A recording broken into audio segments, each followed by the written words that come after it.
all good. Oh my god. Hi guys, Regina Angley once more here, and I'm here today with Shreyas Radhakrishna. You guys obviously know who he is. I don't even really need to introduce you, obviously. Super fun match for whatever round this was. Yeah, so this is round 5, and we got Terry Hong and Gary Qian. Both of them pretty strong California players. And both of them have been to the World Championships last year, so we're actually looking forward to like a really cool matchup. And obviously anybody who knows Gary knows he brings weird stuff, yeah. and today is no different. As we see on the left side of your screen, we've got this Landorus, Snorlax, Incineroar, Audino, Salamence, and Tapu Fini, and on Terry's side, on your right side of the screen, we got Gyarados, Incineroar, Kartana, Tapu Koko, Cresselia, and Landorus therein. Oh man. Oh yeah, so I really want to see what this Audino is all about, right? So what we do see is that both of them do have really awesome setup mons right, straight off the bat. So we see the Snorlax with the Belly Drum setup, the Gyarados with Dragon Dance, and then on top of that, we also see that I don't really see too many Trick Room setters on Gary's side to help that Snorlax out. I mean, to be fair, so like I did have a friend who wanted to run an Audino with a Dunsparce Mega Slowbro, which I know is a weird sentence. And Mega Audino has this ability to just heal everything next to it, which is so annoying. Oh my god. You know. And can Audino even learn Trick Room? Because that would be such an awesome pair with that Snorlax. I would like to say yes, because it's a slow Pokemon, and Audino is one of those Pokemon that I think, like, as a normal fairy type, it has access to a weird set of moves.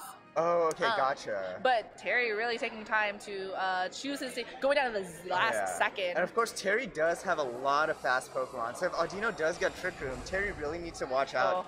Watch out for that Trick Room setup. Yeah, and like, this is gonna be one of those things where I think part of it is when you see something like Mega Audino on the screen preview, you're just like, what do I do about this? Like, how would I lead against an Audino? What does Audino do? We get somebody to remind me really fast, right? The Kartana and Incineroar are hitting the field on Terry's side as Audino and the Salamence. So I think it's a nice coverage on here. So straight off the bat, we have the Incineroar being able to apply a lot of fake out pressure turn 1. But however, like, Incineroar and Kartana don't really do too much against Salamence, so Salamence really does have a good time right here, just going off Hyper Voices, or if possible, maybe even setting up some Dragon Dance. Here for a good time and hopefully a long time. Oh yeah. I mean, and I don't know, kind of being one of the 2 Pokemon on Gary's side that can Mega Evolve, so potentially, like, you're gonna have to choose, because I mean, Mega Evolve the Salamence, you get the Aerialate, but you can Mega Evolve the Audino. I don't actually know Mega Audino's ability. Yeah, I'm honestly not sure. I never see Audino. Anybody who knows it without Googling or, like, you know, looking it up, you have my utmost respect. But the Salamence could be switching out for, I forget nicknames show up on here, is for out comes the Snorlax. And Terry's Kartana being switched out for another Pokemon with a nickname I can't read. Sorry, a Landorus. Which I guess, you know, is okay because it's Salamence. The Intimidate does help. So let's see what Incineroar goes for, and it goes straight for the knockoff onto Audino. And so we know that Audino is not the Mega Evolution, but the Trick Room, like, so here's our question answered. It does learn Trick Room. Exactly, there you go. But the Snorlax now in a really good position to just kind of like deal some really good damage. It is, but you also got to keep in mind that Landorus Therians do carry Superpower, and Incineroars do carry Low Kick. So hey, I mean, you know, if you're Gary, you're thinking that like Audino's there, and Audino, as we've seen in various media, is a nurse sometimes. Like, really likes to heal Pokemon up. Exactly. But also, this Snorlax is, you know, as we've seen, most Snorlax love to Belly Drum. Haven't seen that yet just because it's out, but now in like this nice position to really take advantage of Trick Room. But and Audino switches out. We get back that Salamence, which I actually I agree with, because you get the Intimidate onto both the Landorus and the Incineroar. I actually really like this play because it's totally possible that Gary Qian's Snorlax can take a Low Kick and a Superpower right off the bat. All right, we got some belly drums going on over here, including myself, because like my stomach has been rumbling all day, guys. Gets a maximized attack, eats his berry, gets all that health back. That must be nice to eat a berry, guys, right now. The Low Kick. Of course, the Low Kick does come out. Yikes! And do we see the Superpower? So we do have the double up onto the Snorlax. But look at this, like, it hangs on with that 50 HP, and those Intimidates are so nice, like, just being able to cycle that, and then now we've got this Landorus who has another attack drop, so it's at -2. This Snorlax can either recycle or can just start, you know, taking names and knocking out Pokemon. Exactly, so this Snorlax is actually in a really, like, it's at really low health, but it does have that belly drum up. It could definitely recycle, start getting some health back.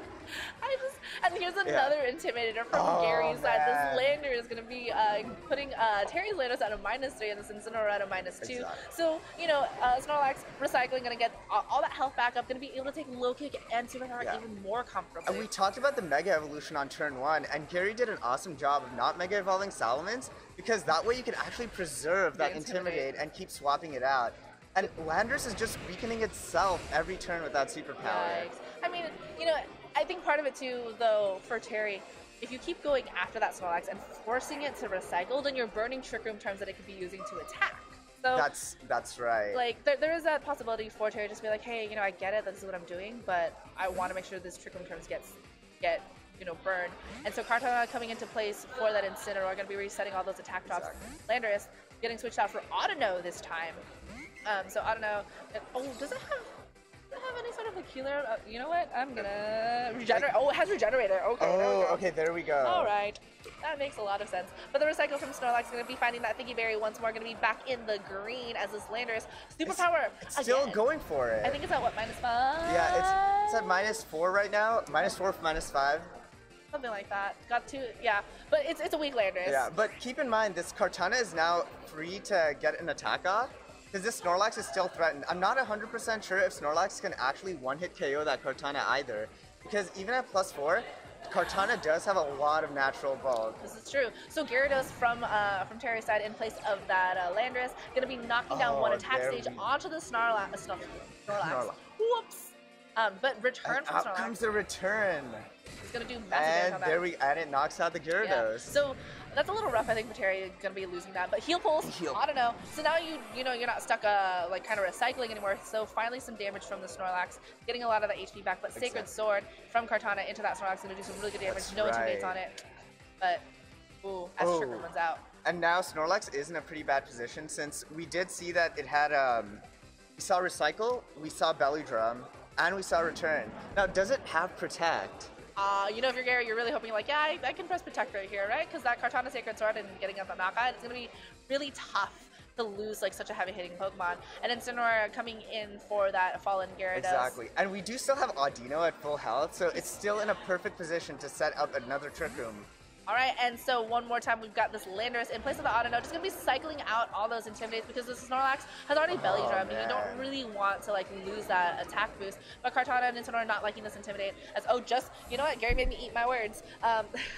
We've got double Intimidate onto the field with the Salamence as well, so -2 on both that Kartana and the Incineroar. You know, I really like this play because at this point, you have two decently fast Pokemon that are definitely faster than that Incineroar.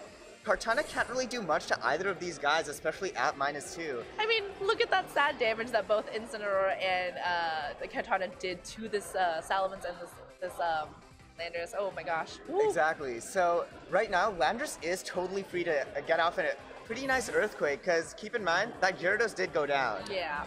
And so we've also got like this game of not Pokemon Shuffle, but Intimidate Shuffle with the Landorus now switching out for that Kartana, going to get an Intimidate into the Salamence and the Landorus. But now Salamence is finally going to be Mega Evolving, going to be switching to Aerially as its ability as opposed to Intimidate.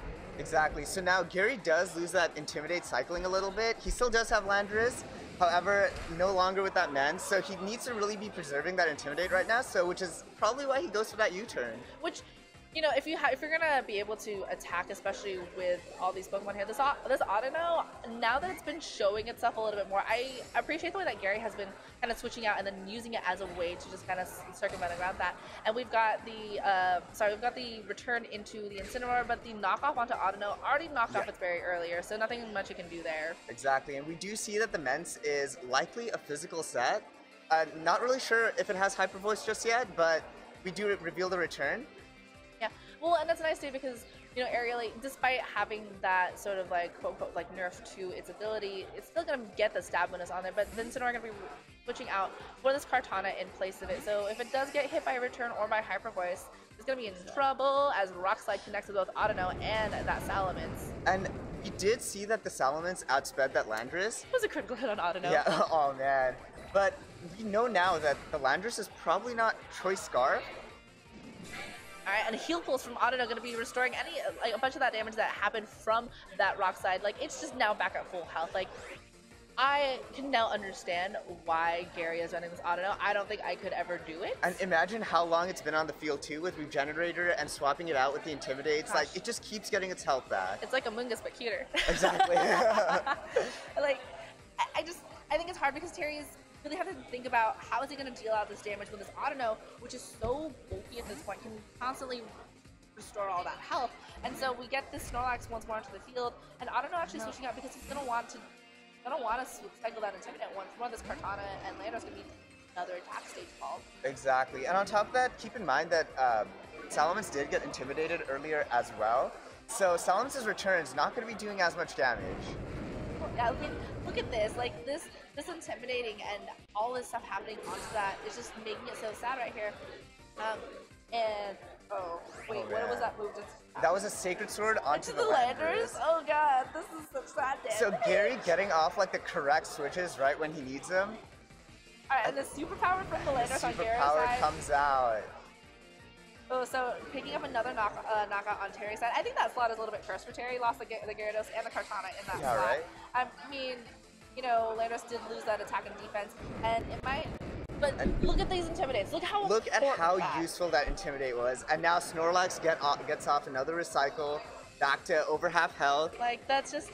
And it's rough because there's nothing Terry could really do to stop this Intimidate cycling that Gary has on here. Like, if you look at their times that they've been using to choose, Gary has just been able to, like, hey, this Snorlax is going to stay here. It switched out maybe once or twice, but now there's no way for Terry to stop any sort of, like, Intimidate cycling. Like, this Landers, I think, is either at -2.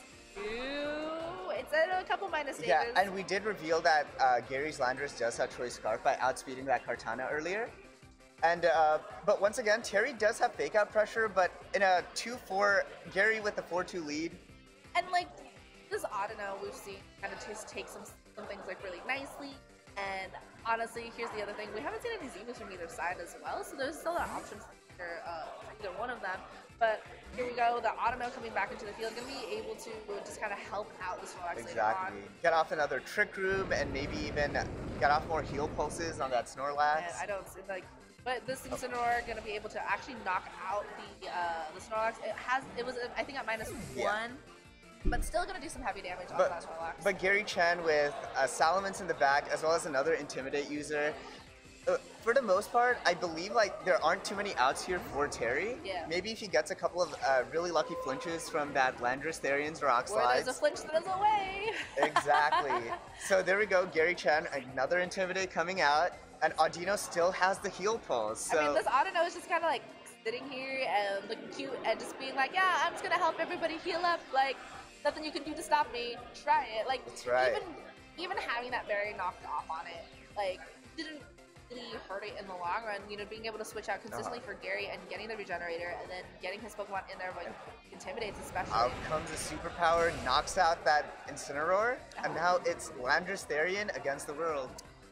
Yeah, I mean, this Landorus is less like a tiger and more like a small cat at this point. I mean, you know, if you look at this damage it's been outputting, like the heal pulse from Audino, you know, it's gonna help because now this Landorus is gonna be around for a lot more, and you can switch out for like elements and then get that intimidating again. But it's not really like Terry can't really do much about it. And so now, like now, I think it's a really good time to start for Terry to start thinking about what to do during game 2. I think he was thinking about game 2 3 turns ago. Yeah, that. So you sit here and you look at this. He needs to be able to manage all these Intimidates and maybe even call some of those switches, because Gary has been getting off so many Intimidates and really making sure that his Snorlax stays alive the entire time. And I think if you're Terry and you're looking at this team, it's like, hey, my Kartana should have been able to kind of match some of this stuff. Maybe go ahead. I think the important part about Gary's team is that Audino. Exactly. Like that Audino being able to heal pulse, being able to regenerate itself. Super freaking annoying, you know, if you're Terry, because now you're just like, what do I do against this? On top of that, especially because Gary did bring Landorus and Salamence, I think Cresselia would actually be a really great idea to bring in game 2. Yeah, I mean, Cresselia is one of those other Pokemon you're just like, it's literally a sitting floating duck right there. But I will say that I appreciated Terry's strategy early on where he tried to sell out the Trick Room, where he was like, you know what, I'm going to target this Snorlax. I don't care if it like lowers my attack and stuff, because hey, at least the Snorlax can't attack in Trick Room when it's the scariest at, max health. Or sorry, max attack. Exactly. Now, so I'm starting to try to put myself in Terry's shoes. So the way I see it, Intimidate was one of the main reasons that Gary was really able to come out on top. And both his Intimidate users, Landorus Therian, Salamence, really weak to ice attacks. And Cresselia carries... knows Ice Beam, Icy Wind, it carries those moves. And on top of that, it may even have Trick Room to reverse the Trick Room in case Gary does set it up with the Audino. Well, and I will say too, like on Terry's side, we had a lot of physical attackers, and I think for Terry to just be like, okay, well now I know he likes to cycle his Intimidates, what can I do to make sure that I don't have that? The scary part about this too, for Scary Terry, is when you have Tapu Koko, you always run the risk of volt switching into a... And there are ways to work around it, but I think Terry needs to understand, hey, I need to be careful of those Intimidates, and that Audino especially, like being able to heal up its allies is going to be pain unless you take it out. And on top of that paired with Snorlax takes special attacks super well. Snorlax takes a lot of hits really well. It's frustrating, I think. Yeah. And last game we saw it taking low kicks, superpowers, and more superpowers. And I mean, if anybody's ever doubted why Intimidate is such a good ability, which I don't think anybody ever has, but Gary's here to show you this is why it matters. So going into game 2 of round 5 here at the Costa Mesa Midseason Showdown, brought to you by Pokemon Labs. So super excited to see any sort of game changes and adjustments we might see from either. I think Gary is fine bringing the same board. He did really well with him. He understood how to. Actually, different lead. So a little bit of a lead adjustment for him, and definitely a lead adjustment from Terry. We have the Cresselia and Tapu Koko. And we talked about how Intimidate was such a big play on Gary's side, and now here's Terry leading 2 special attackers. So now there's no way that Gary can actually take it too much advantage of this Intimidate, and now Cresselia instantly comes out, threatening that Salamence. So we can probably see Gary trying to save Mens. And I think Gary was kind of hoping that maybe Terra wasn't gonna exactly adjust, and I think though not leading with Audino this time was smart because there was not much your Audino could do, but protect from Salamence gonna be up on this field as Tapu Koko goes for the Volt Switch into the Snorlax. Very nice.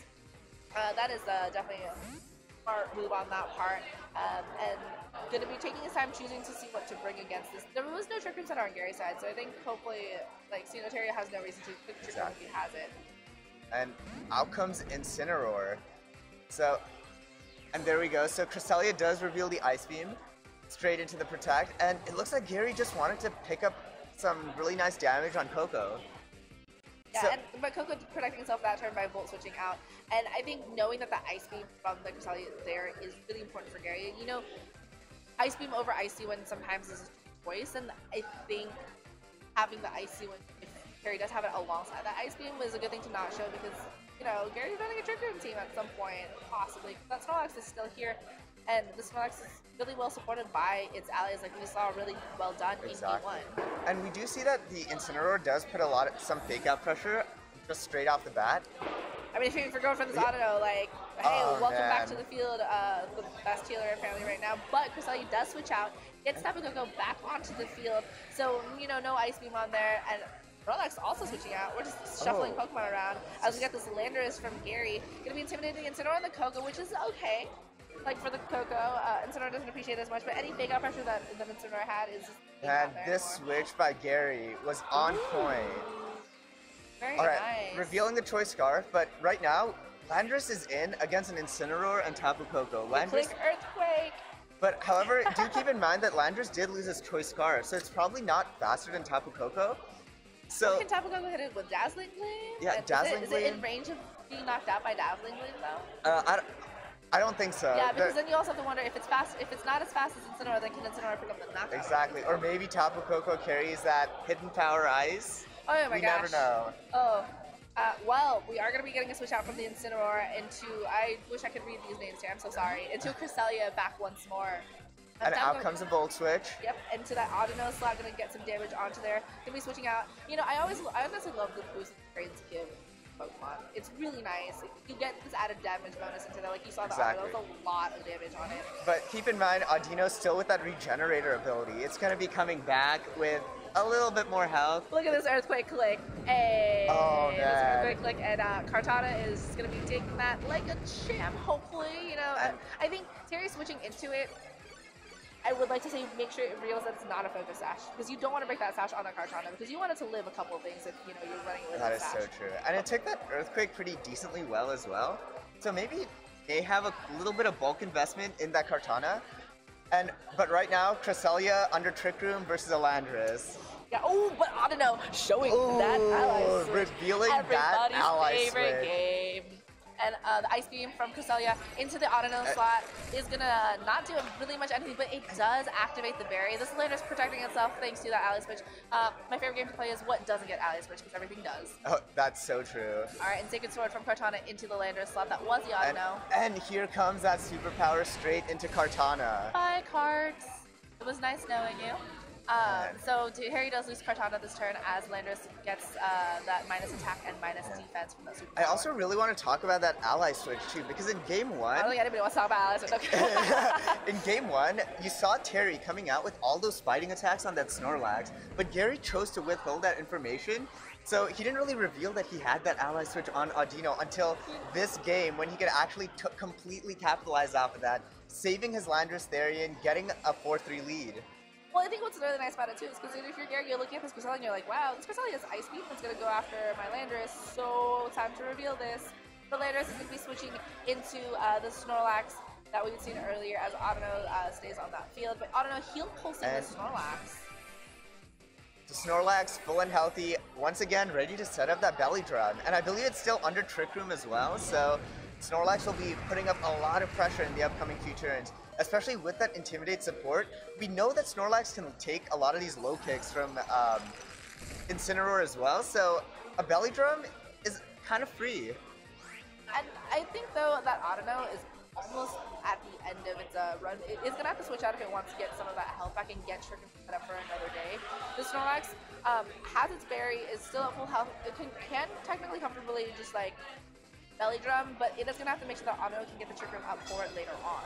And I think it's really important for Terry to keep track of these Trick Room turns as well. Because I know that with Snorlax, you really want that Trick Room to be up in the future.